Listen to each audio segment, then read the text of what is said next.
ఆంధ్ర రాష్ట్ర ప్రభుత్వం, కూటమి ప్రభుత్వం, ఇది ప్రజల ప్రభుత్వం. ముఖ్యమంత్రి గౌరవనీయులైనటువంటి నారా చంద్రబాబు నాయుడు గారు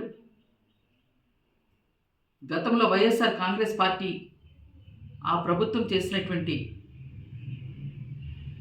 కష్టాల నుంచి విముక్తి చేయడం కోసమే మేనిఫెస్టోలో ఏదైతే ఉచిత ఇసుకని ఇస్తామని చెప్పారో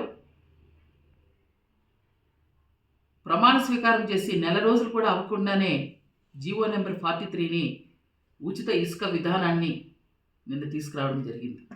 అందుకని మా గిరిజనుల పక్షాన, మా గిరిజనుల తరపున ముఖ్యమంత్రి వారికి, అలాగే ఉప ముఖ్యమంత్రి పవన్ కళ్యాణ్ గారికి మా హృదయపూర్వక ధన్యవాదాలు తెలియజేసుకుంటున్నాం.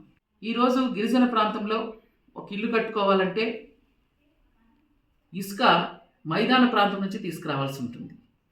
అలాంటప్పుడు గత ప్రభుత్వంలో ఒక లోడే 15,000 నుంచి దాదాపుగా 20,000 రూపాయలు ట్రాన్స్పోర్టింగ్ అయ్యేది.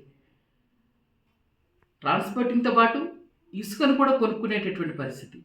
బంగారమైనా కొనుక్కోవచ్చు, కానీ ఇసుక కొనుక్కోలేనటువంటి పరిస్థితి వైఎస్ఆర్ కాంగ్రెస్ ప్రభుత్వంలో ఉండే. అలాంటి పరిస్థితి నుంచి ఈరోజు చంద్రబాబు నాయుడు గారు ఉచిత ఇసుకని ఏదైతే ఇవ్వడం జరిగిందో, ఏజెన్సీ ప్రాంతంలో కూడా ఇప్పుడు మెరుగ్గా భవనాల నిర్మాణాలు చాలా జరుగుతున్నాయి. భవన కార్మికులు కూడా చాలామంది ఉన్నారు. అంతేకాకుండా గతంలో ఇసుక తెచ్చుకోవాలని అంటే చాలా కష్టతరం ఉండేది. పైగా దానికి సరైనటువంటి నిబంధనలు లేకపోవడం వలన కేసులు పెట్టడం కానీ ఇవన్నీ జరిగేది. కానీ ఇప్పుడు ముఖ్యమంత్రి వర్యులు అటువంటి ఇబ్బందులు లేకోకుండా, సుప్రీంకోర్టు కానీ హైకోర్టు కానీ ఎటువంటి ఇబ్బందులు పెట్టుకోకుండా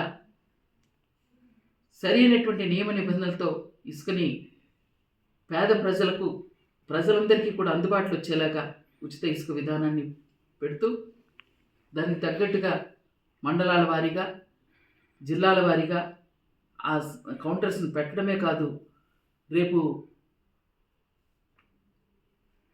ప్రభుత్వం చేసేటటువంటి ఏ కార్యక్రమానైనా ప్రజల భాగస్వామ్యం చేయడం ప్రధానంగా జరుగుతూ ఉంది. అందుకనే వైఎస్ఆర్ కాంగ్రెస్ ప్రభుత్వం, ఆ పార్టీలో ఉన్నటువంటి నాయకులు ఇప్పటికైనా బుద్ధి తెచ్చుకోండి. వాళ్ళని ప్రజలంతా కూడా చీకొట్టే ఈరోజు మిమ్మల్ని ఇంటికి పంపించినటువంటి పరిస్థితి ఉంది. ఖచ్చితంగా మా ప్రభుత్వం, మన ప్రభుత్వం, మన ప్రజల ప్రభుత్వం, కూటమి ప్రభుత్వం, ముఖ్యమంత్రి చంద్రబాబు నాయుడు గారు ఇసుక పాలసీ కాదు, మొన్న పెన్షన్లు 3,000 నుంచి 4,000 పెంచడం కానీ, అంతేకాకుండా ఇంకా తొందరలోనే ప్రతి ఒక్క సంక్షేమ పథకాన్ని మనందరికీ కూడా అందుబాటులో వచ్చేటటువంటి పరిస్థితి ఉంది. కనుక దీన్ని మనమంతా కూడా ప్రజలందరికీ తెలియజేసి, ముఖ్యంగా కూటమిలో ఉన్నటువంటి కార్యకర్తలు, నాయకులు మన ప్రభుత్వం చేస్తున్నటువంటి కార్యక్రమాలని ప్రజలకి తెలియజేసి పాడేరు నియోజకవర్గంలో తెలుగుదేశం పార్టీని బలోపేతం చేయగలుగుతారని నేను కోరుతా ఉన్నాను.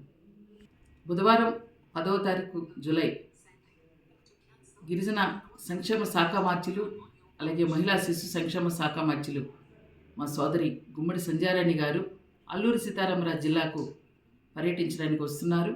అందుకనే వారికి ముందుగా స్వాగతం, ఘన స్వాగతం పలుకుతున్నాం. అంతేకాకుండా కార్యకర్తలు, నాయకులు, కూటమిలో ఉన్నటువంటి ప్రతి ఒక్కరూ కూడా ఈ కార్యక్రమానికి హాజరవ్వాల్సిందిగా కోరుతా ఉన్నాను. అలాగే రేపు మేడం గారికి మనం మొట్టమొదట మన ప్రాంతానికి వస్తున్నారు కనుక వారికి మనమంతా ఘనంగా సత్కరించుకోవాల్సినటువంటి అవసరం ఉంది. కనుక ప్రతి ఒక్కరూ భారీగా హాజరవ్వాల్సిందిగా ప్రతి ఒక్కరిని కోరుతా ఉన్నాను. అయితే దీంట్లో చిన్న సబ్మిషను, రేపు పాడేరు ఇన్ఛార్జిగా నేను ఉన్నాను, కానీ నాకు విజయవాడలో కోర్టుకి హాజరవ్వాల్సింది, ఖచ్చితంగా హాజరవ్వాల్సింది పరిస్థితి ఉంది. కనుక రేపు నేను మేడం గారు వస్తున్నప్పటికీ నేను మేడం గారిని చెప్పడం కూడా జరిగింది. దయచేసి ఇది గమనించగలరు. ధన్యవాదాలు.